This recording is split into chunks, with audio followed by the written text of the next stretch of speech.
nama aku Talita, aku seorang diplomat di Kementerian Luar Negeri dan aku bikin video tentang gimana sih caranya jadi seorang diplomat, hal-hal seputar diplomat, dan juga aku ada Instagram account dimana aku ngepost tentang passion aku yang lain kayak make up dan masakan vegetarian, as I am a vegetarian as well. Terus di video kali ini aku mau ngebahas 5 skill yang menurut aku nih diperlukan untuk menjadi seorang diplomat. Langsungan aja, nggak usah lama-lama. Skill yang pertama adalah clerical skill. Nah, seperti sebutannya, gelar diplomatik kita aja itu sampai 3 gelar pertama setelah attaché adalah sekretaris 1, sekretaris 2, sekretaris 3 gitu. Jadi dari sebutannya aja itu tuh berhubungan erat dengan kesekretariatan gitu, sekretaris gitu. Jadi clerical skill seperti misalnya membuat memorandum, membuat notulensi, minute of meeting, surat undangan, nota-nota dinas, seperti itu akan jadi pekerjaan kita sehari-hari. Jadi teman-teman yang nggak suka pekerjaan clerical, mungkin pekerjaan ini mungkin nggak cocok ya buat teman-teman. Meskipun ada direktorat-direktorat yang tidak terlalu fokus pada substansi, misalnya di perlindungan WNI, tapi akan tetap sedikit banyak melakukan pekerjaan tersebut. Jadi yang pertama adalah clerical skill.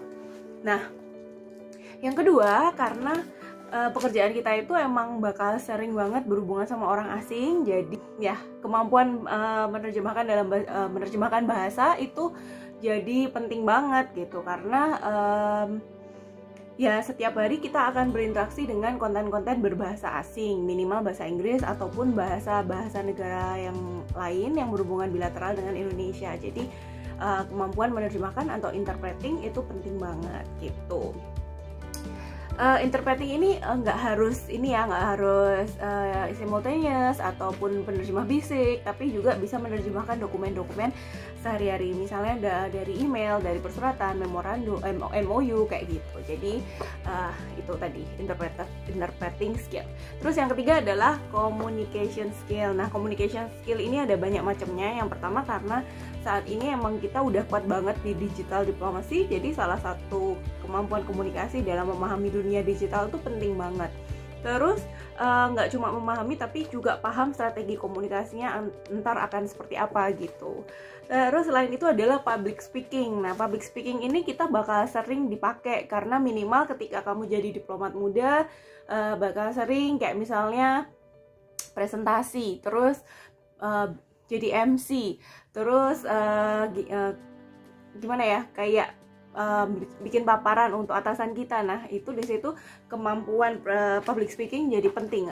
At least paham kira-kira bikin slide yang menarik tuh kayak apa ya, kayak gitu. Terus yang communication skill yang ketiga adalah negotiation skill. Nah, negotiation skill ini kalau teman-teman belum tahu, itu adalah termasuk communication skill gitu. Jadi gimana, tapi ini akan dilatih kok. Jadi nggak akan dari awal langsung kamu harus bisa negosiasi itu sama kayak kemampuan diplomatik yang lainnya, akan semakin baik ketika dipupuk dan dilatih, serta juga diturunkan itu pengalaman dari kakak-kakak senior, dari diplomat senior atau atasan-atasan kita ke kita nantinya, kayak gitu. Yang keempat, ada networking skill. Nah, kenapa networking skill ini penting? Kadang untuk menyelesaikan pekerjaan dengan cepat itu dibutuhkan untuk ketemu dengan orang yang tepat. Ketika kita punya network yang pas, pekerjaan kita bisa dilakukan dengan lebih lancar. Nah, ini macam-macam. Bisa dari level yang paling bawah sampai level yang paling pimpinan yang paling atas. Itu ketika kita punya network akan memudahkan pekerjaan kita gitu. Untuk networking skill menurut aku itu mirip-mirip sama membangun pertemanan sih. Jadi ketika kamu genuine dan helpful, aku rasa itu akan memudahkan kita dalam memiliki network yang baik.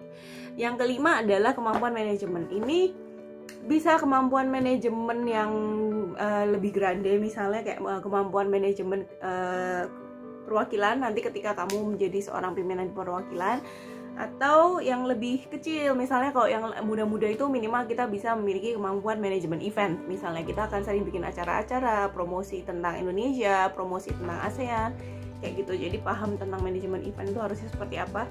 Terus yang nggak kalah pentingnya adalah manajemen diri sendiri atau self management. Nah, bagaimana kamu mengatur keuanganmu, mengatur manajemen stres kamu, mengatur ritme pekerjaan kamu. Jadi self management itu juga penting. Nah, ada bonus nih, bonus konten.